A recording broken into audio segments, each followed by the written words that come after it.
ओम शांति।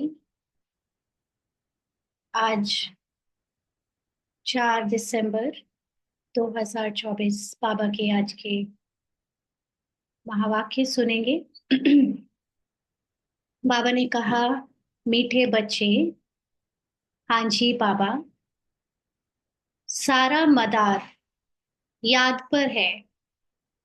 याद से ही तुम मीठे बन जाएंगे। इस याद में ही माया की युद्ध चलती है। तो आत्मा अपने सत्य से जो इतनी दूर हो गई है, मन की इतनी सारी परत चढ़ गई है, 63 जन्म से अलग अलग तरह के किरदार प्ले करते करते उसके स्वभाव, संस्कार, उसके अलग अलग तरह की फीलिंग्स, इमोशन, सब कुछ उसके ऊपर कहीं ना कहीं जो पहले से रिकॉर्डेड था, उसको बार बार यूज करते करते वो अभी सतह पर चल रहा है, माना ऊपर ऊपर सब हमारी स्मृति में ही है। तो उसके कारण जो आत्मा की अपनी वास्तविक शुद्धता है, वास्तविक मिठास है, उसका जो स्नेह है, पवित्रता है, वो उसे अभी अनुभव नहीं होती। इसी के लिए बाबा ने कहा कि सारा मदार याद पर है। माना तुम अपने सत्य को बाबा की याद में जितना ज्यादा याद करोगे, रिवाइज करोगे, स्मृति में लाओगे, उतना तुम मीठे बनते जाओगे। क्योंकि 63 जन्म से हम लोग अभी तक देह भान के झूठे संस्कारों को रिवाइज कर रहे थे, उसको अपना मानकर, सत्य मानकर बार बार उन्हीं को स्मृति में ला रहे थे। तो वो अभी हमारे कॉन्शियस माइंड में है। अभी जो हमारी स्मृति बाबा जगा रहा है, उसको बार बार यूज करने से, याद करने से, जब पुरानी स्मृति रिप्लेस हो जाएगी इस नई स्मृति या हमारे ट्रुथ की स्मृति से, तो हमारा वास्तविक जो नेचर है, मिठास का, आत्मा का, पवित्रता का, वो रोल में भी आ जाएगा। बाकी और कुछ भी बाहर से करने से वो जो असर होना चाहिए, जो चेंज होना चाहिए, वो नहीं हो सकता। केवल और केवल इस पूरे पुरुषार्थ का मदार सिर्फ और सिर्फ याद पर है। चाहे कितनी भी कोई सेवा करे, कुछ भी करे, वो सब हेल्पफुल है, साधन है हमें अपनी आत्मिक अवस्था के लिए पहुंचाने तक। क्योंकि हम जितना ज्यादा बाबा के यज्ञ में बाबा के लिए सेवाएं आदि करते हैं, तो हमें बाबा की याद रहती है। हम तमो प्रधान वायुमंडल से दूर रहते हैं। तो ये सब आधार है। आधार मतलब साधन है, विधि है कि हम अपनी वास्तविक सत्य स्वरूप तक पहुंच सके। बाकी मुख्य बात जो है वो है याद। अपने सत्य की याद, हमारा वो सत्य जो बाबा के समान है।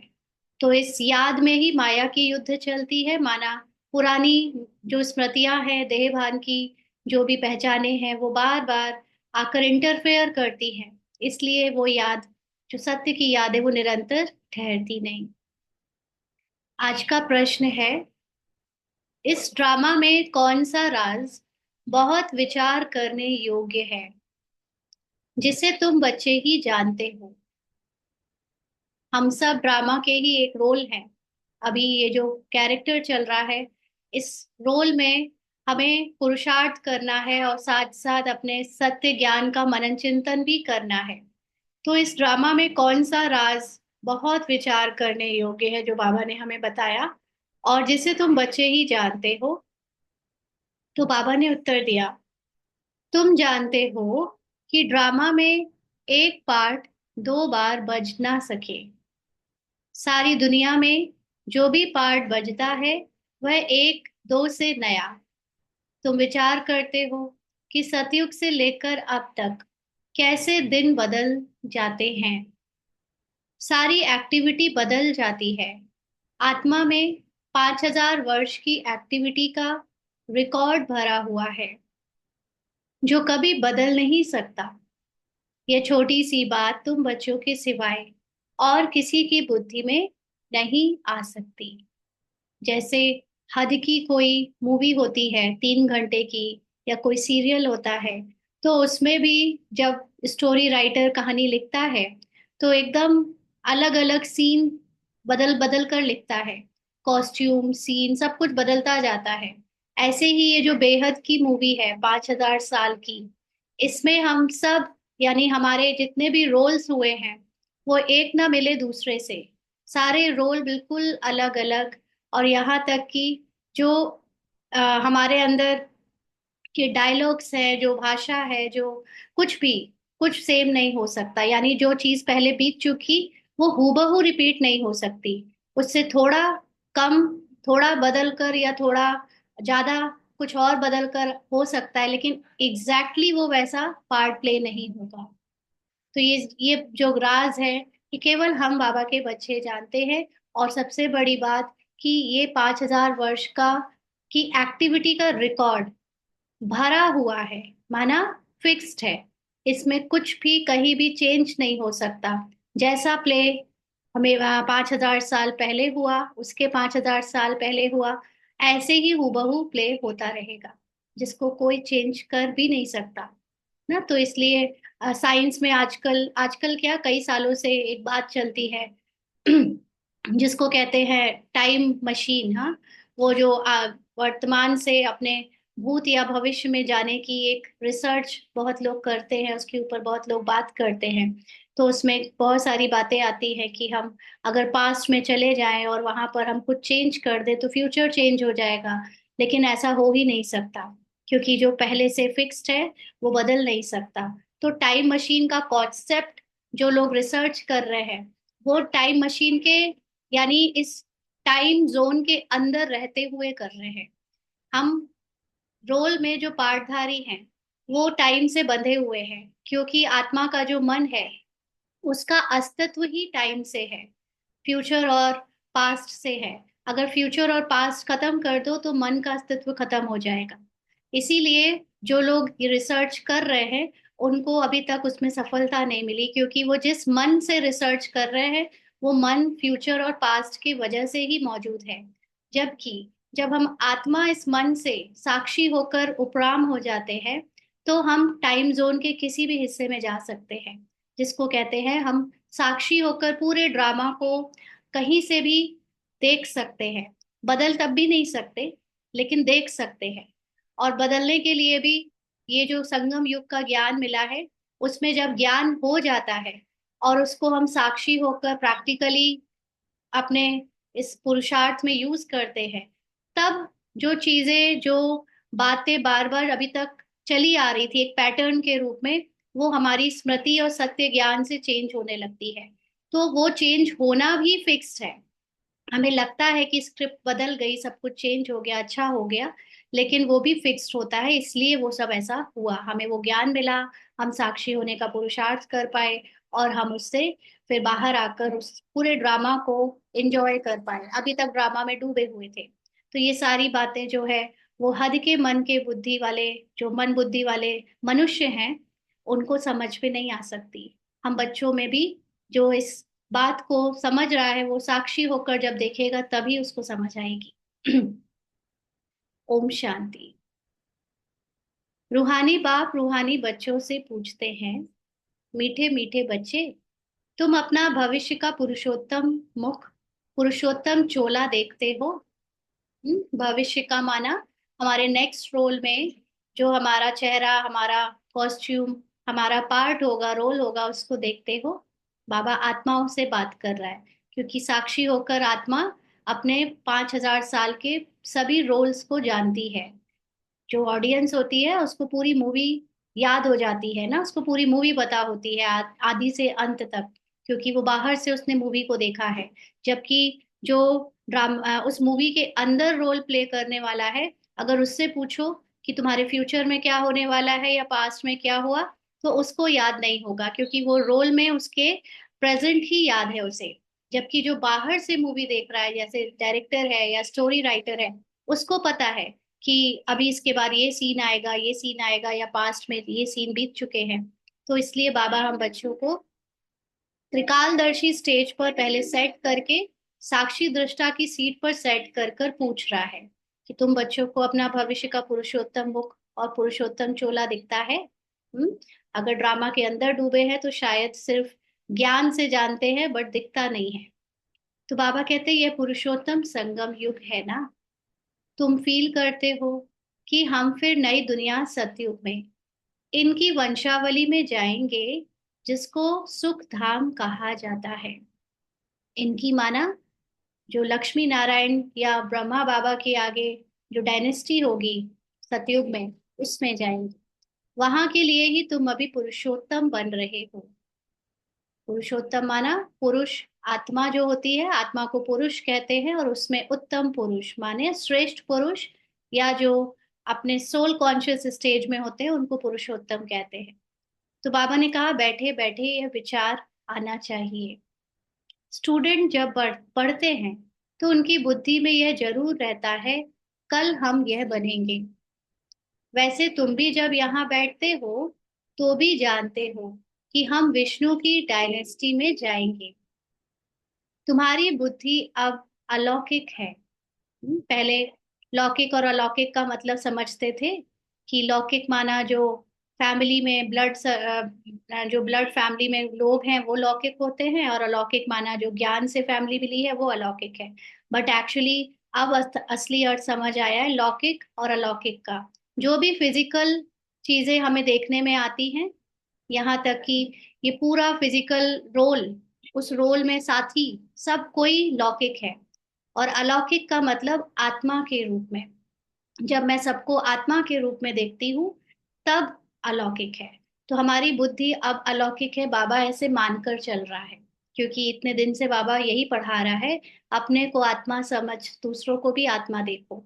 तो फिर उस दृष्टि से बाबा हमें ये याद दिला रहा है कि तुम्हारी बुद्धि अब अलौकिक है, माना तुमको बियॉन्ड फिजिकल चीजें तुम्हें समझ आती होंगी जो आत्मा के लिए है, ना कि फिजिकल चीजें दुनिया के लिए, इस मनुष्य सृष्टि की। और किसी मनुष्य की बुद्धि में यह बातें रमण नहीं करती होंगी। और किसी मनुष्य को जो दुनिया दिखती नहीं है, उस दुनिया की बातें क्या याद होंगी और क्या पता होंगी और क्या समझ आएंगी। यह कोई कॉमन सत्संग नहीं है। देखने में वस्त्रधारी, सफेद वस्त्रधारी या फिजिकल बॉडी में हम सब लोग अपना रोल प्ले करते हुए दिख रहे हैं, बट अंदर से हमारी स्मृति एक नई दुनिया की है, हमारी पढ़ाई एक नई दुनिया की है। इसलिए ये दूसरे सत्संगों की तरह नहीं है जहाँ पर फिजिकल रोल को अच्छा करने के लिए मोरल वैल्यूज सिखाई जाती हूँ। यहाँ पर सोल कॉन्शियस स्मृति जो हमेशा के लिए हो जाए, वो ज्ञान दिया जाता है, जो कि बहुत गुप्त है और वो सबको समझ आ भी नहीं सकता। तो बाबा कहते हैं यहाँ बैठे हो, समझते हो सत बाबा जिसको शिव कहते हैं, हम उनके संग में बैठे हैं। यानी उस निराकार के साथ हम निराकार आत्माएं बैठे हैं। देखने में शरीर आ रहा है, बट स्मृति में हम सब कौन सी स्मृति में होने चाहिए इस समय? निराकार स्मृति में, निराकार बाबा से पढ़ते हुए। शिव बाबा ही रचयिता है, वही इस रचना के आदि मध्य अंत को जानते हैं, वही यह नॉलेज देते हैं। माना पूरे ड्रामा की स्टार्टिंग से लेकर एंड तक सारी नॉलेज शिव बाबा जानता है, और वही नॉलेज भी देता है। जैसे कल की बात सुनाते हैं, यहाँ बैठे हो, यह तो याद होगा ना, हम आए हैं रेजुविनेट होने। तो बाबा इतनी सहजता से हमको आने वाले युग का या बीते हुए युग का बात बताता है जैसे अभी अभी बीती हो। और ये बातें बाबा कहते हैं तुम्हें याद दिलाने के लिए, रेजुविनेट करने के लिए याद दिलाई जाती है। अर्थात यह शरीर बदल दैवी शरीर लेने। स्थूल दुनिया में भी जब लोग रेजुविनेशन के लिए जाते हैं, मसाज कराते, सोना बाथ लेते, या जो भी चीजें, किस लिए जाते हैं? कि बॉडी एकदम नई और फ्रेश और हल्की फील हो। तो यहाँ पर हम इस ज्ञान से, योग से रेजुविनेट होकर नए शरीर के लिए ये बातें सीख रहे हैं या जान रहे हैं, पुरुषार्थ कर रहे हैं। आत्मा कहती है हमारा यह तमो प्रधान पुराना शरीर है, इसको बदलकर ऐसा शरीर लेना है। सब चाहते तो है कि सबका शरीर जो है वो बीमारियों से छूट जाए, बुढ़ापे से छूट जाए, रिंकल से छूट जाए ना, एकदम नया तरोताजा हो जाए। लेकिन दुनिया वाले उसको ब्यूटी पार्लर और सलून और ऐसे दूसरे दूसरे तरीकों से करने में लगे हैं। और हम आत्माएं अपने अंदर की स्मृति को बदलकर बाहर के शरीर को चेंज करने के लिए यहाँ पर आए हैं। तो इस जैसे जैसे हमारी स्मृति बदल जाएगी, हमारे शरीर में परिवर्तन आ जाएगा और वो परमानेंट होगा। बाबा कहते हैं कितनी सहज एम ऑब्जेक्ट है। पढ़ाने वाला टीचर जरूर पढ़ने वाले स्टूडेंट से होशियार होगा ना। पढ़ाते हैं, अच्छे कर्म भी सिखलाते हैं। तो शिव बाबा सिर्फ पढ़ा नहीं रहा है, साथ साथ मोरल वैल्यूज, हमारे कर्मों में कैसे सुधार हो वो भी सिखा रहा है। पढ़ाई तो आत्मा की है, लेकिन रोल के कर्म भी सुधर जाए ये भी सिखा रहा है। अभी तुम समझते हो हमको ऊंच से ऊंच भगवान पढ़ाते हैं, तो जरूर देवी देवता ही बनाएंगे। यह पढ़ाई है ही नई दुनिया के लिए। कोई भी स्कूल या यूनिवर्सिटी होती है तो वहां पर लोगों का रूपांतरण हो जाता है। जैसे एडमिशन लेते हैं एकदम बुद्धू होकर, और फिर जब निकलते हैं तो एकदम पर्सनालिटी चेंज हो जाती है। ऐसे ही बाबा का की यूनिवर्सिटी में, जो भगवान की यूनिवर्सिटी है, वहां पर सबसे ऊंचा बनाया जाता है। और सबसे ऊंचा इस संसार में अगर कोई हुआ है तो वो कौन है? देवी देवता। इसलिए भगवान की पढ़ाई देवी देवता बनाने वाली है। और किसी को नई दुनिया का जरा भी पता नहीं है। ये ज्ञान किसी को नहीं पता कि इस संसार के किसी हिस्से में नई दुनिया की पढ़ाई कराई जा रही है, या नई दुनिया के लिए तैयार किया जा रहा है। यह लक्ष्मी नारायण नई दुनिया के मालिक थे। देवी देवताएं भी तो नंबरवार होंगे ना। सब एक जैसे तो हो भी ना सके, क्योंकि राजधानी है ना। तो कोई भी सोल कॉन्शियस और शरीर से पवित्र है तो उसको देवी देवता कहते हैं। तो सतयुग त्रेता में भले ही सब देवी देवता कहलाते हैं, लेकिन नंबरवार होंगे, माना उनकी कॉन्शियसनेस अलग अलग होगी। सोल कॉन्शियसनेस में भी पावर जो है वो अलग अलग होगी, क्योंकि यहाँ से जो जितना उस पुरुषार्थ को अपने अंदर भर के गया है उसी के अकॉर्डिंग वहां पर उनको वैसा रोल मिलता है। तो बाबा कहते हैं यह ख्यालात तुम्हारे चलते रहने चाहिए। सब एक जैसे तो हो ना सके, राजधानी है ना, सारे एक जैसे कॉन्शियसनेस का पुरुषार्थ नहीं कर सकते, सबका अलग अलग चलेगा। हम आत्मा अभी पतित से पावन बनने के लिए पावन बाप को याद करते हैं। आत्मा याद करती है अपने स्वीट बाप को। परमात्मा यानी भगवान, जो स्वीट बाप यानी अपनी संपूर्णता में सदा स्थित होता है। हम आत्माएं जो अपने मन बुद्धि से बंधे हुए हैं रोल में, वो अभी अपने बाबा जैसे अपने हाईएस्ट कॉन्शियसनेस को याद करते हैं, क्योंकि हमारा स्वरूप बाबा के समान ही है। तो वो याद करते करते हम पावन बनते हैं, माना ड्रामा के झूठे मन के बनाए हुए पहचानों से छूटते जाते हैं। बाप खुद कहते हैं तुम मुझे याद करेंगे तो पावन सतो प्रधान बन जाएंगे।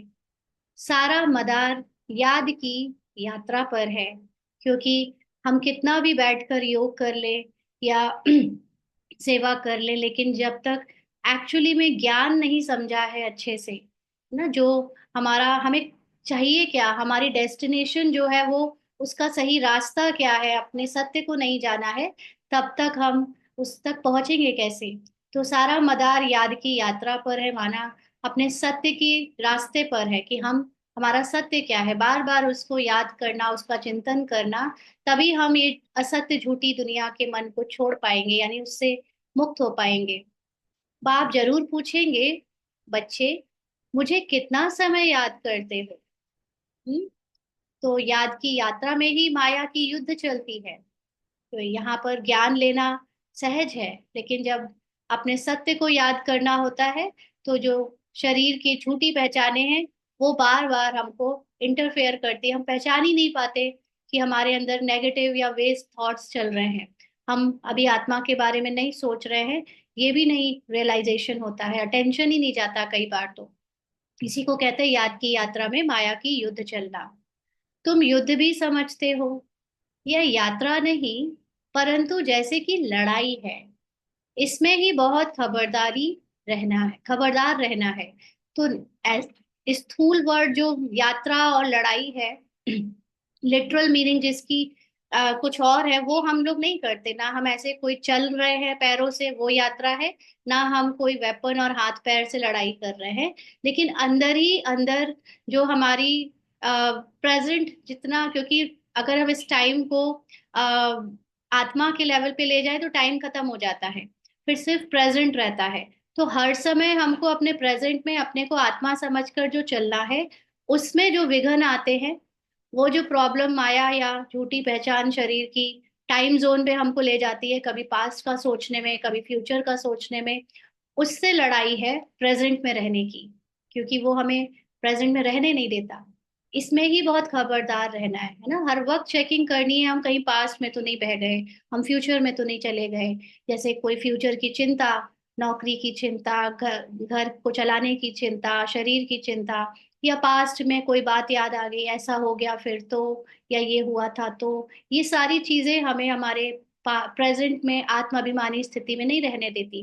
क्योंकि जब हमें पता है कि ये ड्रामा तो फिक्स्ड है और पहले से नूंद है, तो ये जो कहानी है हमारी परिवार में लौकिक में, यानी जो भी, चाहे लौकिक है या पूरी कहानी, उसमें कुछ भी हम नहीं है जो कर सकते हैं या बदल सकते हैं। इट्स ऑलरेडी रिटन, पहले से ही एक एक सेकंड हमारे द्वारा और हमारे साथ में रहने वालों के द्वारा जो कुछ होना है उनके लाइफ में, हमारे इस पार्ट में, सब कुछ पहले से रिटन है, फिक्स्ड है। लेकिन हम ये भूल जाते हैं और हम उसके कर्ता बनने की कोशिश करने लगते हैं।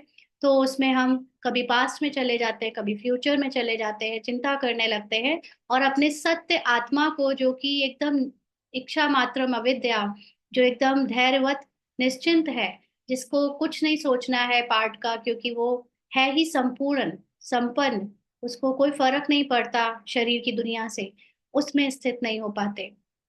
तो इसमें ही बहुत खबरदार रहना है ना। लोग कहते हैं सूक्ष्म पुरुषार्थ क्या करना है, यही सूक्ष्म पुरुषार्थ है।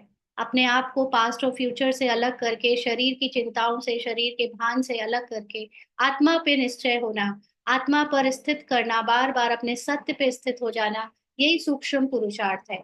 बाकी तो ऊपर से पार्ट पे हम कुछ भी करें वो ड्रामा है, उसमें फंसना ही नहीं है। चाहे सेवा का पार्ट चले, चाहे कोई भी पार्ट अंदर से इस लौकिक और ब्राह्मण जीवन में चले। तो बाबा कहते हैं नॉलेज में माया के तूफान आदि की बात नहीं। जब नॉलेज ले रहे हैं तब तो कोई डिस्टरबेंस माइंड का नहीं क्रिएट होता है, लेकिन जब पार्ट में आते हैं सोल कॉन्शियस बनने के लिए, तब माया आती है।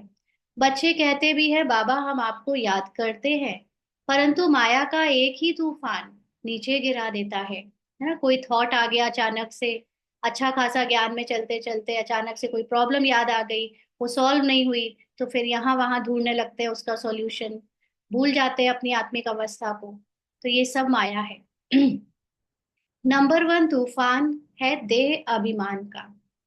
माना जो हमें रोल मिले हैं यहाँ पर, पद पोजीशन मिली है, जो हमने अपने को अलग अलग स्त्री पुरुष के भान या शरीर का जो भान है, कि हमारे शरीर में जो चीजें निर्वाह के लिए चाहिए, ये सारी चीजें जब हमें सताने लगती हैं, याद में आने लगती हैं, तो फिर और भी सारे बाल बच्चे आ जाते हैं ना। पहले अपने को देह समझना ही एक सबसे बड़ा तूफान है। फिर है काम क्रोध लोभ मोह का। बच्चे कहते हैं बाबा हम बहुत कोशिश करते हैं याद में रहने की, कोई विघ्न ना आए, परंतु फिर भी तूफान आ जाते हैं। माना हम कोशिश करते हैं कि हम अपने को शरीर से न्यारी आत्मा समझे, लेकिन कोई ना कोई शरीर की बात आ जाती है, कोई ना कोई स्वभाव संस्कार चिंता आदि संकल्प आकर हमें आत्मा की स्थिति से नीचे गिरा देते हैं, भुला देते हैं। आज क्रोध का, कभी लोभ का तूफान आया। ये सब कहाँ आते हैं? ये सब आते तो ड्रामा के अकॉर्डिंग है, लेकिन हम अपने सत्य को जब भूल जाते हैं तो उसकी भावनाओं में बह जाते हैं और फिर अपने सत्य से दूर हो जाते हैं। बाकी क्रोध आना या लोभ आना ये हमारे हाथों में नहीं है, क्योंकि ये तो आत्मा के सत्य से दूर जाने के कारण ही आ रहा है, अपने को भुला देने के कारण ही रोल में पहले से फिक्स्ड है जो आ रहा है। लेकिन हमारे पास अब ज्ञान है कि हम इससे बाहर अपने को निकाल कर न्यारा समझें, तो वो भी हम नहीं कर पाते कई बार, है ना। उसमें हम लोभ और क्रोध में अपने को फंसा लेते हैं। बाबा आज बच्चे कहते बाबा आज हमारी अवस्था बहुत अच्छी रही, कोई भी तूफान सारा दिन नहीं आया। अब ड्रामा में नहीं आया तो नहीं आया, लेकिन बच्चों को खुशी होती है कि हमने जैसे जीत पाली तूफान पर। हाँ, तो बाबा कहते, बच्चे कहते बड़ी खुशी रही, बाप को बड़े प्यार से याद किया, स्नेह के आंसू भी आते रहे, बाप की याद से ही बहुत मीठे बन जाएंगे। तो ये तो कैरेक्टर को आते हैं आंसू, कैरेक्टर को खुशी और गम होता है ना। बाकी रोल में जब हम हैं। तो ये तो ड्रामा अनुसार हमें कभी बहुत अच्छा बाबा की याद बन आती है, कभी नहीं भी आती है। लेकिन जो आत्मा का सत्य है उसको कोई अनुभव की जरूरत नहीं है बाबा को याद करने के लिए। आत्मा के सत्य को ये जानना ही बहुत है कि मैं हूं ही बाप समान। उससे अपनी कंबाइंड स्थिति को स्थित करके, जरूरी नहीं कि उसे कोई आंसू आए, कोई स्नेह फील हो, कोई उसको ऐसी भावनाएं या इमोशंस फील हो, लेकिन वो अपने सत्य से ही, उस ज्ञान से ही बाबा के साथ कंबाइंड होकर उनकी पावर को अपने में महसूस करेगी, अपने को उस सत्य में ही याद करेगी।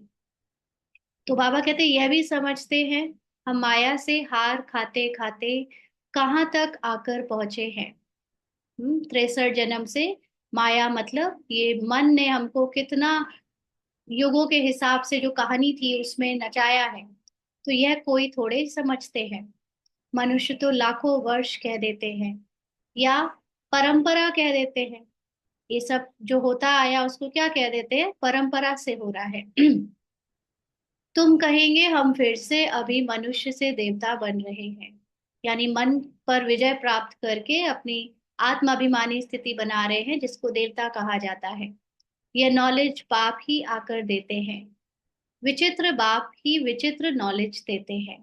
जो खुद चित्रों से परे है, नाम रूप से परे, यानी जिसका खुद कोई शरीर नहीं है, शरीर की दुनिया कहानी नहीं है, वो आकर हमें इस नाम रूप की दुनिया से परे ले जाता है। ये ज्ञान देता है कि हम भी इससे परे हो जाएं। विचित्र निराकार को कहा जाता है। निराकार कैसे यह नॉलेज देते हैं? बाप खुद समझाते हैं, मैं कैसे इस तन में आता हूँ। हाँ, जो निराकार है उसको साकार तन का आधार लेकर हमें निराकार बनाने का ज्ञान देना पड़ता है। फिर भी मनुष्य मूंझते हैं। फिर भी क्या होता है, हम मन के वश होते हैं तो इस ज्ञान को सही से समझने में बहुत परेशानी फील करते हैं, मूंझ जाते हैं। क्या एक इसी तन में आएगा? बहुत सारे लोगों के अंदर जब हम लोग ज्ञान में आते हैं और ये जानते हैं कि ब्रह्मा के तन में शिव बाबा आया, तो जो मन में अहंकार मौजूद है सबके, वो अहंकार क्वेश्चन रेज करता है कि क्या इस, यानी ब्रह्मा के ही तन में आएगा, माना किसी और के तन में क्यों नहीं आ सकता ना। ये एक अहंकार के कारण हमें डाउट होता है। तो बाबा कहते हैं परंतु ड्रामा में यही तन निमित्त बनता है। अब कहानी है, कहानी में किसी को तो कोई रोल मिलेगा ना, उनको नहीं किसी और को मिलता, तो भी यही प्रश्न उठता कि उनको क्यों मिला। तो एक ही रोल है और इतने सारे प्लेयर है, तो अब कोई एक को चूज किया है ड्रामा ने और वो हमेशा के लिए फिक्स हो गया है। तो लेकिन जो मन अहंकार वाला है यहाँ ड्रामा का, वो क्वेश्चन रेज करता है उन्हीं के तन में क्यों आता है। तो बाबा कहते हैं तो ड्रामा में यही तन निमित्त बनता है, जरा भी चेंज हो नहीं सकती।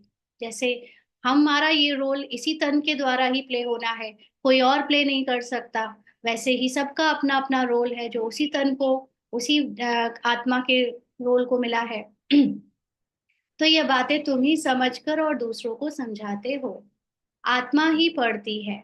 आत्मा पढ़ती है माना आत्मा का मन पढ़ता है, क्योंकि वही चेंज होता है। आत्मा तो अपने ओरिजिनल स्वरूप में एक जैसी रहती है, उसमें से उसका एक गुण उसका नॉलेजफुल गुण है ना। बाकी मन जो गिर गया था वो पढ़कर फिर से अपने को वापस आत्मा के समान सतो प्रधान बनाता है। आत्मा ही सीखती सिखलाती है। लेकिन यहाँ पर बस यही समझना है कि मन को, आत्मा के अंदर जो मन है उसको ही बार बार आत्मा कहा जा रहा है, कहीं कहीं कॉन्टेक्स्ट चेंज हो जाएगा। तो आत्मा ही सीखती सिखलाती है, माना आत्मा के अंदर मन जो है वो ही सीखता सिखलाता है। आत्मा मोस्ट वैल्यूएबल है। आत्मा अविनाशी है। अब ये जो आत्मा है वो ओरिजिनल आत्मा है। मन से परे जो सत्य अनचेंजेबल आत्मा है, ये उसकी बात हो रही है कि वो मोस्ट वैल्यूएबल है। बाकी ये मन तो चेंज होता रहता है, उसकी क्या वैल्यू। बाकी जो ओरिजिनल कभी चेंज नहीं होती वो आत्मा मोस्ट वैल्यूएबल और अविनाशी है। सिर्फ शरीर खत्म होता है। हम आत्माएं अपने परमपिता परमात्मा से रचयिता और रचना के आदि मध्य अंत के 84 जन्मों की नॉलेज ले रहे हैं। नॉलेज कौन लेते हैं? हम आत्मा। तो अब यहाँ पर जब हम आत्मा कह रहे हैं, तो क्योंकि मन ने अपने को हायर बीइंग समझना शुरू कर दिया। माना हम अपने को ही आत्मा, जैसे एक सागर में जब लहर अपनी अलग अस्तित्व बनाने के लिए सागर से अपने को अलग समझने लगती है ना, तो वो लहर फिर अपने आप को कहती है मैं सागर हूँ। और फिर वो लहर अपने आप को जब बहुत बहुत थका लेती है सागर से अलग अस्तित्व बनाए हुए, तो फिर वो लहर वापस सागर में मर्ज होना चाहती है। थक जाती है तो चाहती है कि अब मैं वापस सागर में मर्ज हो जाऊं। लेकिन वो मर्ज होने के लिए उसे कुछ करना नहीं है, उसे सिर्फ इतना भूल जाना है कि वो है ही उस सागर की एक लहर। माना वो कोई अलग नहीं है, वो है ही उस सागर का हिस्सा। तो क्योंकि ऐसे ही वो हमारे अंदर जो मन है वो एक लहर की तरह आत्मा से अपने को अलग समझने लगा, लेकिन अहंकार उसका इतना कि वो अपने को आत्मा कह समझ कर ही पुरुषार्थ कर रहा है। अदरवाइज जो आत्मा, ओरिजिनल आत्मा, उसको पुरुषार्थ की जरूरत नहीं है। पुरुषार्थ की जरूरत तो मन को है कि वो वापस से अब अपने सतो प्रधान आत्मा में मर्ज हो जाए। तो इसलिए यहाँ पर वो आत्मा का जो मन चेंज होकर तमो प्रधान हो गया था, वो अभी अपने को यहाँ पर आत्मा समझ रहा है। और बाबा जो पढ़ाई करा रहा है वो ऐसे ही करा रहा है कि तुम मन ही अपने को आत्मा समझो। हाँ, तो हम आत्मा, तुम आत्मा ने ही नॉलेजफुल बाप से मूल वतन सूक्ष्म वतन को जाना है। यानी जो आत्मा अपने मूल रूप में है ही, उसको मूल वतन जानने की जरूरत नहीं है। लेकिन मन जो अपने से मूल अपनी वैल्यू से दूर हो गया, मूल आत्मा से दूर हो गया, उसको अब ये नॉलेज मिल रही है कि ये सूक्ष्म वतन यानी सूक्ष्म शरीर, संकल्पों का शरीर जो कि मन के द्वारा ही की हुई रचना है, और मूल वतन माना उसके उसका जो बाप है, यानी जो आत्मा उसकी सोर्स है, वो उस साइलेंस की स्थिति, उसकी नॉलेज बाबा से हमने अभी जानी है। मनुष्यों को पता ही नहीं है कि हमें अपने को आत्मा समझना है। मनुष्य तो अपने को शरीर समझ उल्टे लटक पड़े हैं। गायन है आत्मा सत चित आनंद स्वरूप है। ये है मूल रूप की महिमा आत्मा की। परमात्मा की सबसे जास्ती महिमा है, लेकिन हम देखें तो हम अगर अपने मन को आत्मा कहें तो मन के लिए तो ये महिमा अभी सही नहीं लग रही है कि वो सत चित आनंद है। मन तो आए दिन कभी दुखी हो जाता है, कभी चिंता में चला जाता है, कभी क्रोधित हो जाता है। तो उसमें कहाँ सच्चित आनंद है? लेकिन जो ओरिजिनल आत्मा है वो सच्चित आनंद स्वरूप है। बाबा कहते परमात्मा की सबसे जास्ती महिमा है। एक बाप की कितनी महिमा है, वही दुख हरता सुख करता है। मच्छर आदि की तो इतनी महिमा नहीं करेंगे कि वह दुख हरता सुख करता ज्ञान का सागर है। नहीं, ये है बाप की महिमा। ये मच्छर पता नहीं कहाँ से आ गया बीच में। बाबा कहते तुम बच्चे भी मास्टर दुख हरता सुख करता हो। तुम बच्चों को भी यह नॉलेज नहीं थी, जैसे बेबी बुद्धि थे। हम्म जब तक हम मन के वश थे तो क्या थे? बेबी बुद्धि माना जिसको कोई अकल ना हो। हमें अपने अब बाबा के समान जो हमारी स्वमान है, हमारी महिमा है, हम उसको भी नहीं जानते थे। ये बाबा ने आकर हमें बताया कि तुम भी मेरे ही बच्चे, मेरे समान हो। तब हमें ये ज्ञान हो रहा है। तो बच्चे में नॉलेज नहीं होती और कोई अवगुण भी नहीं होता, इसलिए उसे महात्मा कहा जाता है, क्योंकि पवित्र है। वो छोटा सा बच्चा होता है, उसे कोई विकार के बारे में नहीं पता, उसे नॉलेज भी नहीं पता, नॉलेज तक नहीं है कोई विकार की, इसलिए वो एकदम शुद्ध महात्मा उसे कहा जाता है। तो जितना छोटा बच्चा उतना नंबर वन फूल, यानी इनोसेंट बुद्धि ही भगवान को प्रिय होती है ना। कई बार हम लोग सोचते हैं हमारी भगवान में बहुत श्रद्धा है, हम भगवान को बहुत प्यार करते हैं, जानना चाहते हैं, वो सब ठीक है, भगवान को उससे मतलब नहीं है।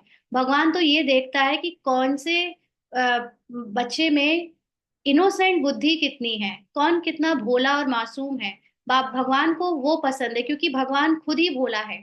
भगवान बहुत इनोसेंट है, एकदम पवित्र है। तो जो जैसा होता है उसको वैसे ही पसंद होता है। जैसे हम लोग स्थूल में भी बच्चों को देखते हैं ना। आप देखो, अगर किसी भीड़ के एरिया में जाओ जहां पर बहुत सारे लोग हैं, तो बच्चे अपने जैसे बच्चों को अपने आप ढूंढ लेते हैं और उनके साथ खेलने लगते हैं। अगर 6 महीने का बच्चा घुटनों के बल चल के वो जा रहा है, तो उसको अपने जैसे 6 महीने के बच्चे सब आपस में मिल जाएंगे। 2 साल के बच्चे अपने 2 साल के बच्चों के साथ मिल जाएंगे। हर एक अपनी उम्र के लोगों को नेचुरली, अभी अकल भी नहीं है कि क्यों, लेकिन वो अट्रैक्ट करके एक ग्रुप बन जाता है उनका। तो ये होता है उनके अंदर की बुद्धि से, जो मासूमियत है उससे। तो ऐसे ही परमात्मा जो एकदम भोला है, जिसको विकार का ज्ञान तो है बट उसका स्वरूप नहीं है वो, क्योंकि उसके पास शरीर ही नहीं है। तो परमात्मा एकदम इनोसेंट और भोला है, तो उसको वैसे ही भोले बच्चे पसंद आते हैं, इनोसेंट बच्चे जिनके अंदर चालाकी, होशियारी, ज्यादा हद की बुद्धिमानी ना हो, है ना। तो भगवान को वो ऐसे बच्चों को वो बाबा हिट करता है, ताकि वो उनके द्वारा कुछ करवा सके। तो यहाँ पर बाबा ये एग्जाम्पल दे रहा है बच्चों का, कि जितना छोटा बच्चा उतना नंबर वन फूल। तो वो क्यों दे रहा है? क्योंकि हमें भी वापस से छोटा बच्चा बनना है। छोटा बच्चा बनना मतलब ये नहीं कि हमें बच्चों की तरह ऊपर से हरकतें करने लगनी है, अंगूठा चूसने लगना है। लेकिन जो छोटे बच्चे की बुद्धि होती है, एकदम इनोसेंट, है ना, जिसको विकारों का कोई ज्ञान नहीं होता, हमें भी अब बिल्कुल वैसा बनते जाना है। ये कैसे बनेंगे? हमने तो सब विकार देख लिए, तो फिर कैसे बनेंगे? जितना अपने आत्मा स्वरूप को याद करेंगे और पुरानी दुनिया से नजर हटा लेंगे, पुरानी दुनिया को देखना बंद कर देंगे, पुरानी स्मृतियों का चिंतन बंद कर देंगे, तो हमारे लिए अंदर वास्तविक आत्मा की स्मृति, जो एकदम इनोसेंट है, कुछ नहीं पता है उसे, वैसी बनती जाएगी। और उसको ही कहते हैं कर्मातीत अवस्था। और जितना हम बाहर की दुनिया के बारे में जानते रहेंगे, देखते रहेंगे, उसमें वो बहुत इन्वॉल्व रहेंगे, तो हमें वो दुनिया कैसे भूलेगी, है ना। ऐसा नहीं है कि हमें रोल छोड़ देना है, घर बार छोड़ देना है, लेकिन कुछ भी करे, ऊपर से रोल पार्ट ड्रामा जो कराए वो होता रहे, लेकिन मेरी बुद्धि उसमें ना जाए, मुझे उसके बारे में सोचना ना पड़े।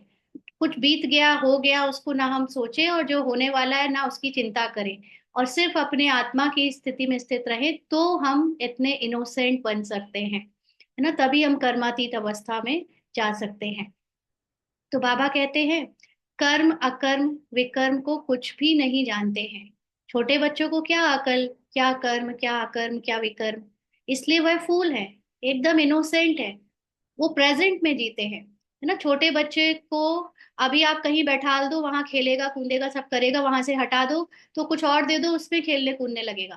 वो पीछे का याद नहीं करेगा कि वो कल ऐसे हुआ था, या अगर उसको 5 मिनट पहले पेट में दर्द भी हुआ था और अभी वो ठीक है, तो वो 5 मिनट पहले का दर्द उसको याद भी नहीं रहेगा कि उसको हुआ था। They are always in present, वर्तमान में जीते हैं। तो इसीलिए उनको कर्म अकर्म और विकर्म का कोई फर्क नहीं पड़ता।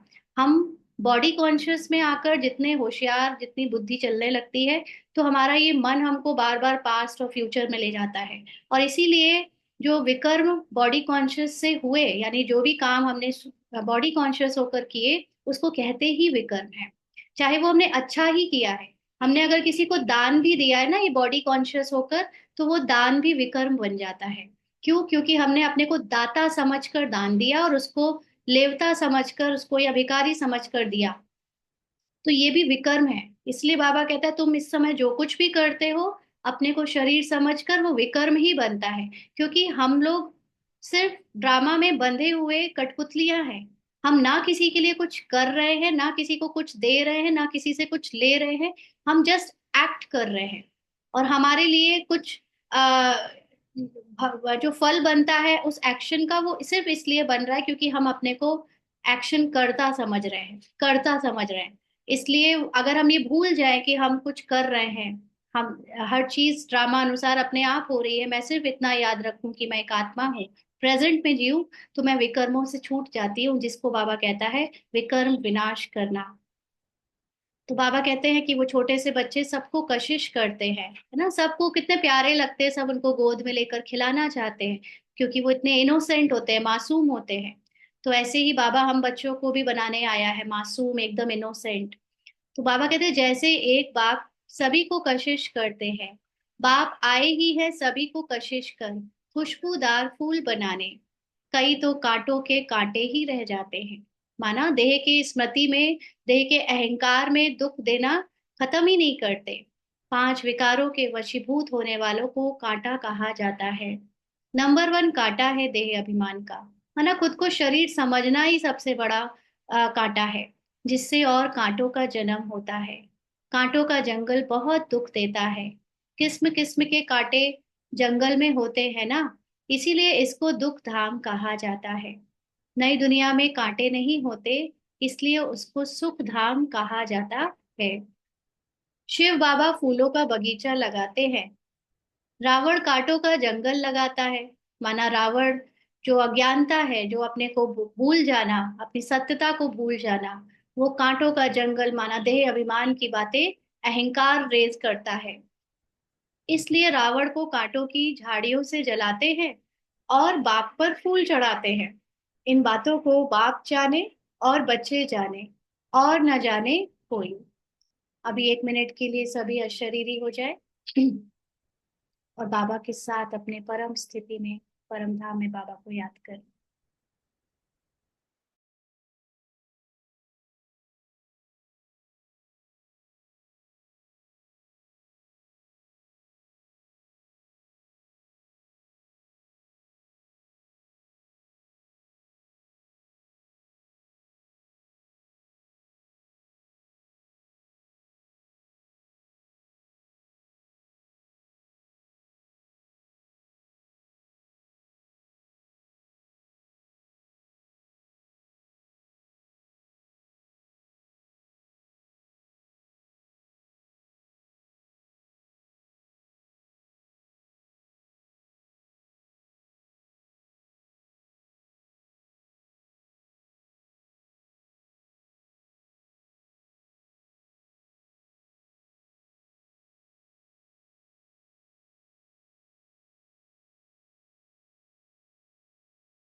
आगे बाबा कहते हैं, तुम बच्चे जानते हो, ड्रामा में एक पार्ट 2 बार बज ना सके। कोई भी रोल, कोई भी कैरेक्टर या कहानी दोबारा सेम टू सेम नहीं बज सकती।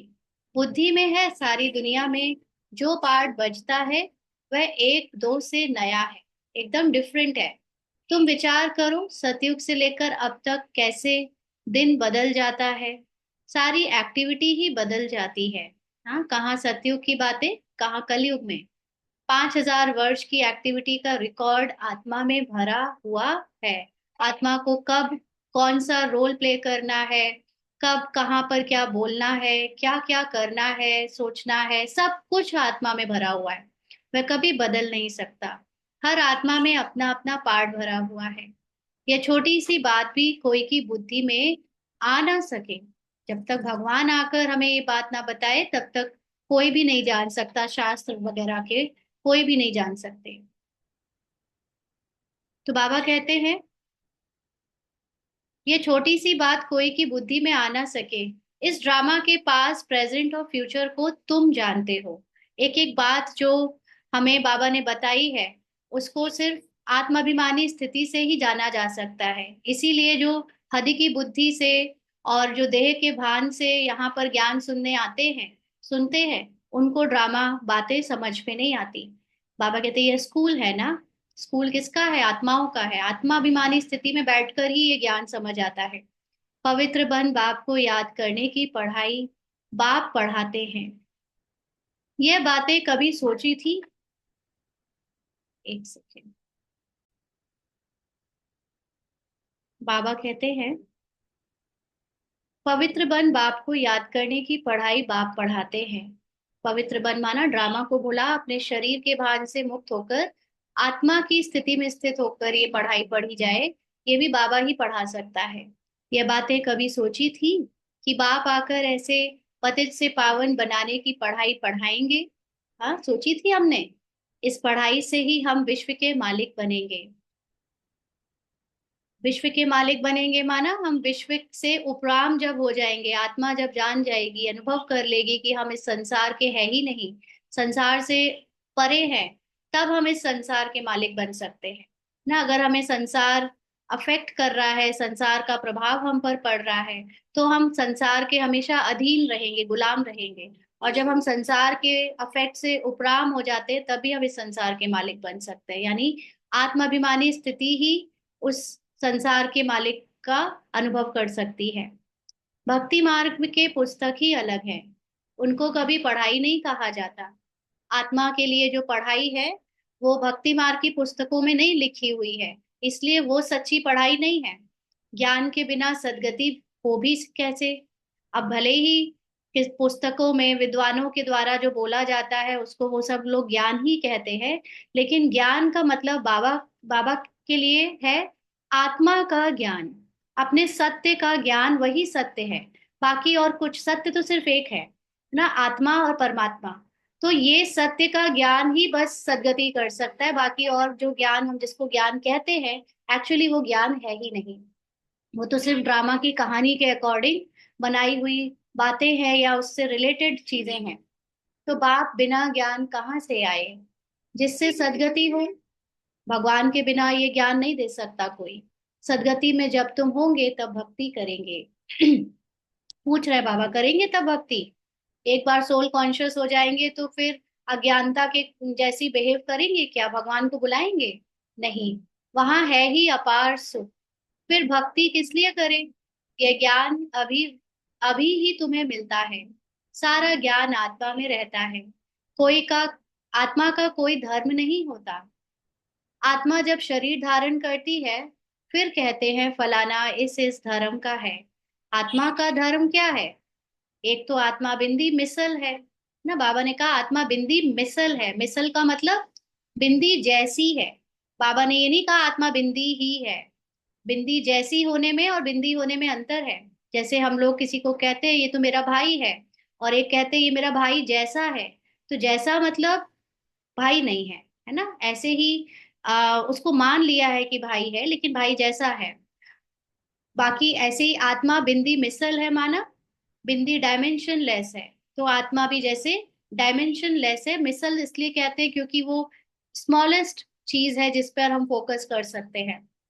क्योंकि इस मन और बुद्धि को कुछ चाहिए, चित्र चाहिए देखने को जिसपे वो एकाग्र कर सके, वरना एकाग्रता मुश्किल है। तो बाबा कहते हैं और शांत स्वरूप है, शांति धाम में रहती है।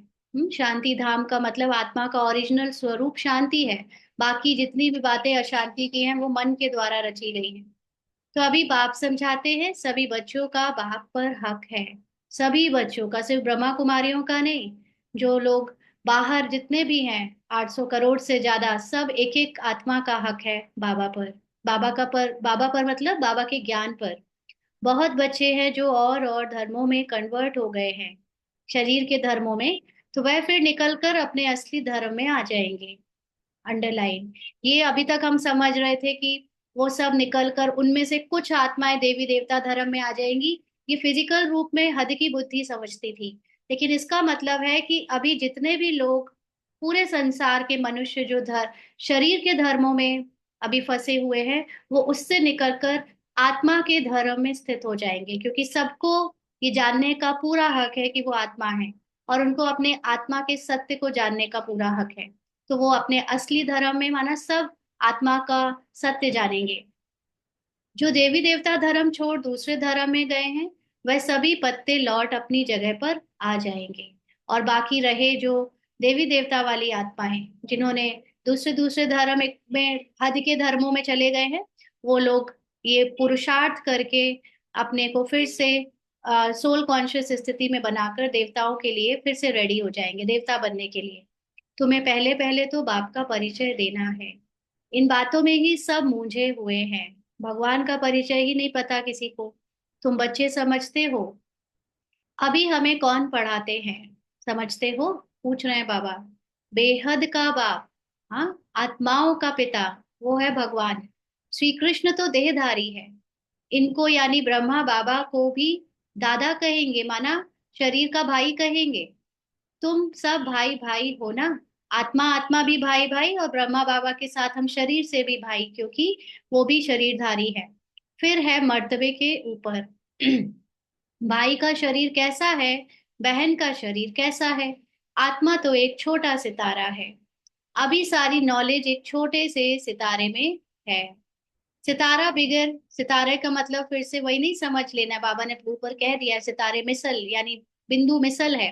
लेकिन सितारे का मतलब जैसे उसके अंदर वो ज्ञान की लाइट छोटी छोटी बची हुई है थोड़ी बहुत, उसके कारण वो चमकती हुई आत्मा जैसी दिखती है यानी सितारे जैसी दिखती है। तो हमारे अंदर पूरे 84 जन्मों की नॉलेज है यानी आत्मा में। सितारा शरीर के बगैर बात भी नहीं कर सकता। कौन सा सितारा? आत्मा सितारा, सितारे में जो मन है वो। सितारे को पार्ट बजाने के लिए इतने ढेर ऑर्गन्स मिले हुए हैं। तुम सितारों की दुनिया ही अलग है। आत्मा यहाँ आकर फिर शरीर धारण करती है। शरीर छोटा बड़ा होता है। आत्मा ही अपने बाप को याद करती है, वह भी जब तक शरीर में है। यानी जब आत्मा अपने को भूल जाती है तभी उसको उस परमात्मा की याद आती है जो जिसके साथ रहने पे वो हमेशा सुख और शांति से रही है। लेकिन शरीर में रहकर वो अपने सत्य को नहीं जानती, तो वो भगवान के रूप में जिसे वो डिफाइन नहीं कर सकती ऐसे याद करती रहती है। घर में आत्मा बाप को याद करेगी, पूछ रहे हैं बाबा। घर मतलब मूल वतन परम धाम। जब आत्मा ओरिजिनली शांति में स्थित होगी, जब उसके मन और शरीर की कोई पहचान नहीं होगी, जब होगी ही वो उसी अवस्था में जिसमें बाबा है, तो वहां वो बाबा को याद करेगी? नहीं। वहां कुछ भी मालूम नहीं पड़ता है कि हम कहाँ हैं, कहाँ क्यों कब कैसा, ये सब किसकी रचना है? ये मन की रचना है जब वो आत्मा शरीर में पार्ट बजा रही है तब।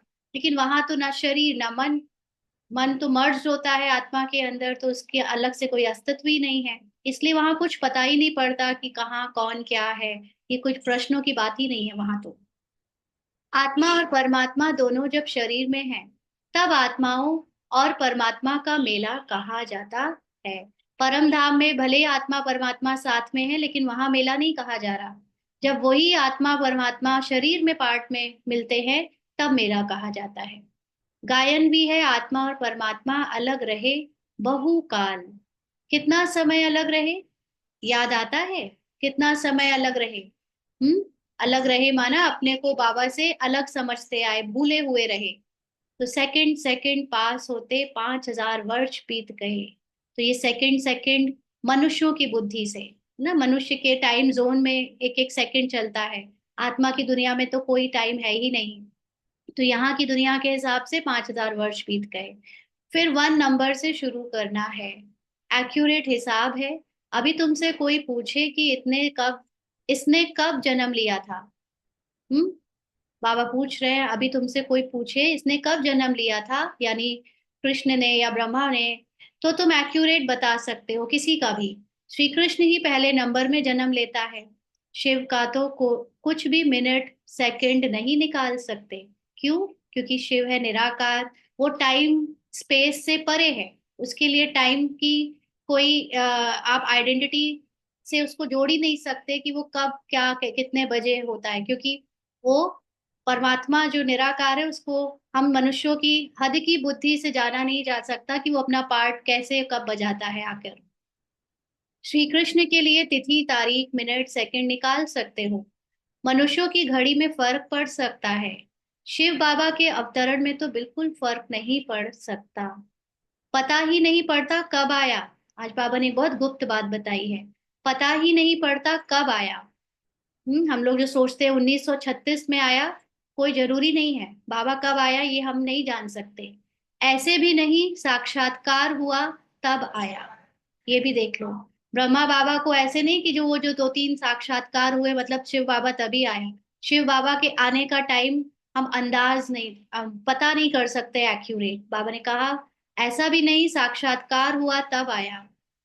हम्म ब्रह्मा बाबा को अपने अंदर शिव का जब साक्षात्कार हुआ उस दिन से हम ब्रह्मा कुमारियां काउंट करते हैं। लेकिन बाबा कहते हैं वो भी नहीं है, ऐसा भी नहीं है। नहीं, अंदाज लगा सकते हैं, मिनट सेकंड का हिसाब नहीं बता सकते। आप अपने हद की बुद्धि से जो मिनट सेकंड निकालते हो वो बाबा के ऊपर अप्लाई नहीं होता। उनका अवतरण भी अलौकिक है। वह आते ही है बेहद की रात के समय। बेहद माना जब आत्मा की रात हो जाती है। आत्मा की रात मतलब आत्मा जब पूरी तरह अपने को भूल गई होती है, अपना सत्य उसके अंदर का मन पूरी तरह भटक चुका होता है, तब परमात्मा आता है। बाकी और जो भी अवतरण आदि होते हैं उनका पता पड़ता है, दूसरे दूसरे धर्मों के संस्थापकों में जो भी आए हैं उनका पता पड़ता है। आत्मा शरीर में प्रवेश करती है, छोटा चोला पहनती है क्योंकि शरीर में जन्म होना है तो पता चला, फिर धीरे धीरे बड़ा होता है। देखा जाए तो हम सब आत्माएं भी जब शरीर बदलते हैं, माँ के गर्भ में जाते हैं, तो हमारा भी एक्यूरेट टाइम नहीं निकाल सकता कोई कि कब प्रवेश किया होगा, किस सेकंड प्रवेश किया होगा। ये तो जब बॉडी से जब शरीर निकलता है, जब जन्म होता है, तब ये हम कहते हैं कि और उसकी बर्थ डेट और उसका बर्थ ईयर और उसका समय हद की बुद्धि में ये है। और वो भी देखा जाए तो सबकी घड़ियां थोड़ा थोड़ा 2-4 मिनट 5 मिनट आगे पीछे ही होती है ना, तो हम एक्यूरेट टाइम भी नहीं बोल सकते। लेकिन फिर भी उसके ऊपर कुंडली बन जाती है, उसके ऊपर आपकी भविष्यवाणी हो जाती है, कितना कुछ निकाल लेते हैं जो 100% एक्यूरेट नहीं होता, बट फिर भी 70-80% तक एक्यूरेट हो जाता है। तो बट 100% एक्यूरेट हम आत्माओं की कोई भी पार्ट का टाइम नहीं निकाला जा सकता। तो बाबा कहते हैं शरीर के साथ आत्मा बाहर आती है। इन सभी बातों को विचार सागर मंथन कर फिर औरों को समझाना होता है। कितने ढेर मनुष्य हैं, एक ना मिले दूसरे से, एक ही जन्म, एक ही दिन, एक ही सेकंड में अलग अलग माओं से भी अगर दो बच्चे पैदा हुए तो भी उनका व्यवहार, उनका किस्मत, उनका सब कुछ अलग होता है, उनका शरीर। और ऐसे ही एक माँ के भी दो ट्विंस हुए हैं तो भी उनका कितना सब कुछ अलग अलग होता है। बाबा कहते हैं कितना बड़ा मांडवा है, जैसे बड़ा हॉल है जिसमें बेहद का नाटक चलता है। देख लो, जैसे थिएटर एक बड़ा हॉल है, उसमें एक बहुत लंबी आत्माओं की मूवी चल रही है जिसमें अलग अलग आत्मा, मतलब आत्माएं अलग अलग रोल प्ले कर रही हैं, ये बिल्कुल वैसा ही मांडवा है। तुम बच्चे यहाँ आते हो नर से नारायण बनने के लिए, हाँ, अपने को अपने आत्मा की स्थिति में वापस स्थित करने के लिए। बाप जो नई सृष्टि रचते हैं उसमें ऊंच पद लेने के लिए। बाकी यह जो पुरानी दुनिया है वह तो विनाश होनी है। ड्रामा खत्म होगा तो कोई ना कोई कारण तो बनना है ना, कैसे खत्म करें, तो विनाश होना है। बाबा द्वारा नई दुनिया की स्थापना हो रही है, बाबा को फिर पालना भी करनी है, आत्माओं की पालना भी करनी है। जरूर जब यह शरीर छोड़े तब फिर सतयुग में नया शरीर लेकर पालना करे। अब यहाँ पे एक कॉन्ट्राडिक्शन है। एक तरफ से बाबा कहता है कि मैं तुम्हारे सतयुग में आता ही नहीं हूँ, हाँ, पालना अपने आप होती है, विष्णु करता है।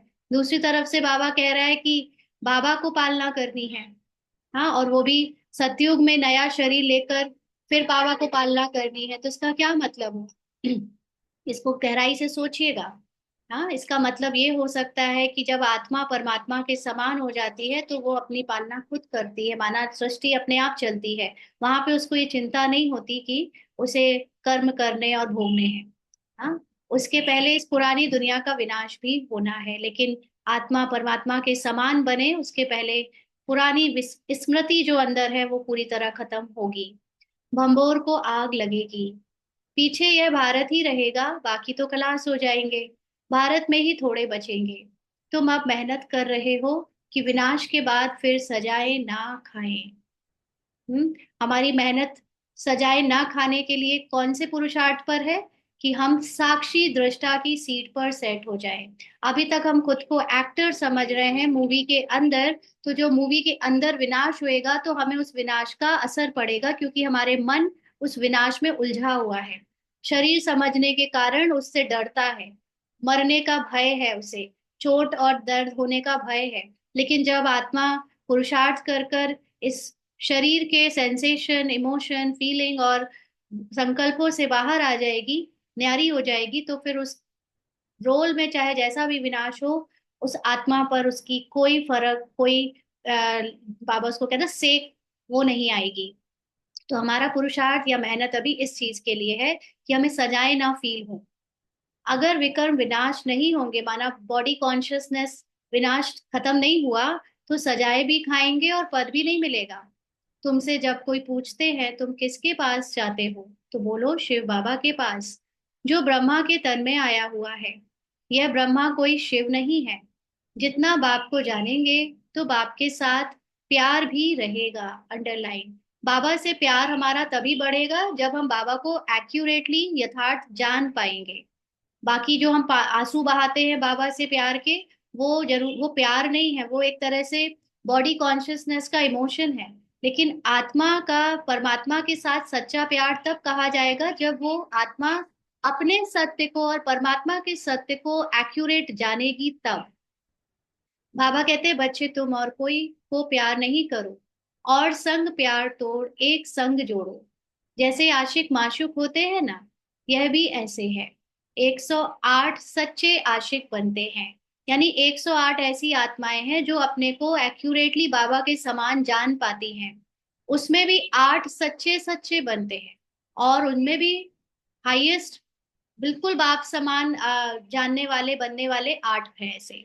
8 की भी माला होती है ना। 9 रतन गाए हुए हैं, 8 दाने और 9वां बाबा। मुख्य है देवताएं। फिर 16,108 शहजादे शहजादियों का कुटुंब बनता है त्रेता के अंत तक। ये बाबा आज क्लियर कर रहा है सबको। 8 सतयुग के मेन राजा रानी महाराजा महारानी बनेंगे, चार चार। और बाकी त्रेता युग तक जो पूरा परिवार बढ़ता जाएगा सूर्यवंशी और चंद्रवंशियों का, उसमें जितने भी शहजादे शहजादियों की काउंटिंग होगी वो मिलाकर 16,108 होता है। बाबा तो हथेली पर बहिष्ट दिखलाते हैं। बाबा हथेली कोई फिजिकल हथेली की बात नहीं, लेकिन एक सेकंड में बाबा हमको सत्य की याद दिलाते हैं। तुम बच्चों को नशा है कि हम तो सृष्टि के मालिक बनते हैं। बाबा से ऐसा सौदा करना है। कहते हैं कोई विरला व्यापारी यह सौदा करे, माना देह भान को दे दे बाबा को, और सोल भान यानी आत्माभिमानी स्थिति ले ले बाबा से। ऐसी ऐसा व्यापार तो कोई विरला ही करे। ऐसे कोई व्यापारी थोड़ी है। तो बच्चे ऐसे उमंग में रहो। हम जाते हैं बाबा के पास। ऊपर वाला बाबा, ऊपर वाला मतलब ऐसे नहीं डिस्टेंस वाला, लेकिन ऊपर यानी हाईएस्ट कॉन्शियसनेस वाला बाबा। दुनिया को मालूम नहीं है, वो कहेंगे कि वो वह तो अंत में आता है। अब वही कलयुग का अंत है। वही गीता महाभारत का समय है। वही यादव जो मूसल निकाल रहे हैं। वही कौरवों का राज, और वही तुम पांडव खड़े हो। तो ये तो बाहर दिख ही रहा है, यादव मिसाइल्स बनाकर एक दूसरे पे अटैक कर रहे हैं। कौरव यानी सभी दुनिया विपरीत बुद्धि है। लेकिन सबसे बड़ा संसार और यादव और कौरव तो यहाँ है। हमारे अंदर के संकल्प और जो भी देहभान है, वो ही यादव और कौरव का पार्ट प्ले कर रहे हैं। और बाबा ने जो हमें ज्ञान की बुद्धि दी है वो है पांडव। हाँ, तो इसलिए अंदर चल रहा है ये महाभारत। तुम बच्चे अभी घर बैठे अपनी कमाई कर रहे हो। भगवान घर बैठे आया हुआ है, इसलिए बाबा कहते हैं कि अपनी कमाई कर लो। देखो ऑनलाइन वालों को भी बाबा ने गलत नहीं हो ऐसा कह दिया। घर बैठे ही तो बाबा ये ज्ञान दे रहा है गहरा गहरा। हाँ, अभी जितनी कमाई करनी है कर लो। यही हीरे जैसा जन्म अमोलक गाया हुआ है। अब इसको कौड़ी बदले खोना नहीं है। अब तुम इस सारी दुनिया को रामराज्य बनाते हो। तुमको शिव से शक्ति मिल रही है। बाकी आजकल कईयों की अकाले मृत्यु भी हो जाती है। बाबा बुद्धि का ताला खोलता है, और माया बुद्धि का ताला बंद कर देती है। अब तुम माताओं को ही ज्ञान का कलश मिला हुआ है। अबलाओं को बल देने वाला वह है। कौन है? परमात्मा, उसका ज्ञान है। यही ज्ञान अमृत है। इसी से हम आत्माभिमानी बनते हैं, तो स्त्री पुरुष के भान से परे होते हैं। शास्त्रों के ज्ञान को कोई अमृत नहीं कहा जाता है। अच्छा, मीठे मीठे सिकी लदे बच्चों प्रति माता पिता बाप दादा का याद प्यार और गुड मॉर्निंग। रूहानी बाप की रूहानी बच्चों को नमस्ते। हम रूहानी बच्चों की रूहानी बाप दादा को याद प्यार गुड मॉर्निंग और नमस्ते बाबा। शुक्रिया, थैंक यू बाबा। धारणा के लिए मुख्य सार। पहला पॉइंट, एक, बाप की कशिश में रहकर खुशबूदार फूल बनना है। अपने स्वीट बाप को याद कर देह अभिमान के कांटे को जला देना है। तो हमें सारी लगन, सारी हमारा जो राग है, इंटरेस्ट है, वो सिर्फ और सिर्फ बाबा के समान खुशबूदार बनने में होना चाहिए। आत्माभिमानी बनने में होना चाहिए, जिससे हमारा देहभान समाप्त हो जाए, देह अभिमान खत्म हो जाए। इस हीरे तुल्य जन्म में अविनाशी कमाई जमा करनी है। ये ज्ञान ही वो अविनाशी कमाई है जिससे हमको संसार के सभी दुखों से, सभी अशांति से मुक्ति मिल सकती है। कौड़ियों के बदले इससे गंवाना नहीं है। हाँ, कई लोग धन दौलत कमाने में या दूसरी स्थूल चीजों के में टाइम देने के कारण ज्ञान में टाइम नहीं दे पाते हैं, अपने अवस्था को बनाने में टाइम नहीं दे पाते हैं। इसे मिस ना करें। एक बाप से सच्चा प्यार करना है, एक के संग में रहना है। वरदान है, ब्राह्मण जीवन में सदा खुशी की खुराक खाने और खुशी बांटने वाले खुश नसीब भव। ब्राह्मण जीवन में सदा खुशी की खुराक खाने और खुशी बांटने वाले खुश नसीब भव। इस दुनिया में आप ब्राह्मणों जैसा खुश नसीब कोई हो नहीं सकता, क्योंकि इस जीवन में ही आप सबको बाप दादा का दिल तख्त मिलता है, माना आत्माभिमानी होने का ज्ञान मिलता है। और आत्माभिमानी स्थिति में ऑटोमेटिकली इतनी खुशी है, जो हम अपनी उस खुशी से दुनिया के सामने खुशनसीब होने का एक शो कर सकते हैं, क्योंकि बाकी की दुनिया साकार चीजों पे खुश रहती है, और हम जो अपनी स्थिति से, अपने सत्य की स्थिति से खुश रहते हैं, वो है बाप दादा का दिल तख्त मिलने पर। तो सदा खुशी की खुराक खाते हो और खुशी बांटते हो। इस समय बेफिक्र बादशाह हो, कोई फिक्र ही नहीं। प्रेजेंट में रहने वालों को पास्ट और फ्यूचर की कोई चिंता नहीं। ऐसी बेफिक्र जीवन सारे कल्प में और किसी भी युग में नहीं है। हम बेफिक्री का जीवन जीते हैं, लेकिन हमको दूसरे लोग चिंता देने की कोशिश करते हैं, तो भी ये समझो माया है ना। उनके द्वारा दिए गई चिंताओं की बातें हमें लेनी नहीं है। वो हमें देते रहेंगे, बट हमें नहीं लेना। सतयुग में बेफिक्र होंगे, लेकिन वहां ज्ञान नहीं होगा। अभी आपको ज्ञान है, इसीलिए दिल से निकलता है, मेरा जैसा खुश नसीब कोई नहीं। क्योंकि हम लोगों ने दुनिया के दुख को भी देखा है, दूसरे लोगों की चिंताओं को भी देखा है, और अपने अंदर भी चिंता का अनुभव किया है। इसीलिए हमें उस खुश नसीबी और खुशी की फिक्र, सॉरी, उसकी एक कदर है।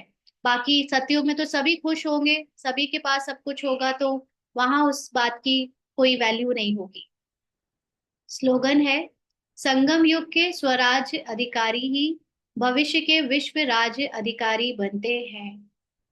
संगम युग में जो स्वराज्य अधिकारी, मतलब जो आत्मा राजा जाग कर सोल कॉन्शियस स्थिति में अपना ये समय बिताती है, वही सतयुग में राज करती है स्थूल रूप में।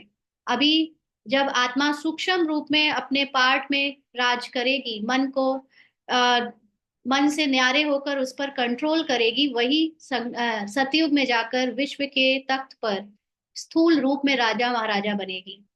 तो इसलिए संगम युग से ही ये हमारे पुरुषार्थ में डिसाइड हो जाता है कि हमारा आगे चलकर क्या पद या क्या स्थान मिलेगा, बनेगा।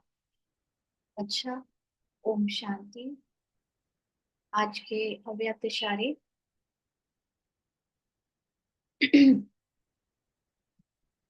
4 दिसंबर के अव्यक्त इशारे हैं, सदा निर्विघ्न, सदा विघ्न विनाशक और सदा संतुष्ट रहना तथा सर्व को संतुष्ट करना। सेवाधारियों को यही सर्टिफिकेट सदा लेते रहना है। यह सर्टिफिकेट लेना अर्थात तख्त नशीन होना। सदा संतुष्ट रहकर सर्व को संतुष्ट करने का लक्ष्य रखो।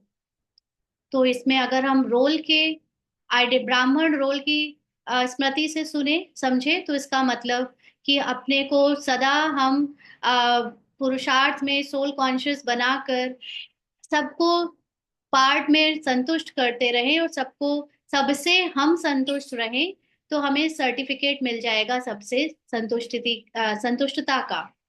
ऐसा सेवाधारी का रोल में ये समझ है। लेकिन जब हम आत्माभिमानी स्थिति में इसको समझते हैं, तो आत्माभिमानी स्थिति में आप हमेशा प्रेजेंट में रहते हो, और क्योंकि आपकी आत्मा में संपूर्ण ज्ञान है, तो रोल में जो भी ड्रामा में होना है उसकी आपको चिंता नहीं होती, इसलिए कोई विघ्न आपको परेशान नहीं कर सकता।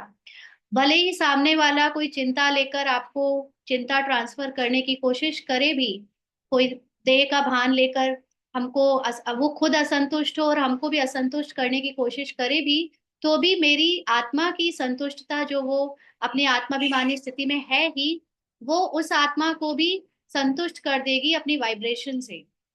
और जब आप ऐसी सेवाएं करते हैं जिसमें आत्माभिमानी स्थिति की संतुष्टता औरों को वाइब्रेशन से संतुष्ट कर देती है, तो ऐसी आत्माओं को सभी से संतुष्टता का सर्टिफिकेट ऑटोमेटिकली मिल जाता है, और ऐसी आत्माएं ही तख्त नशीन है, माना सोल कॉन्शियस स्थिति में हाईएस्ट है।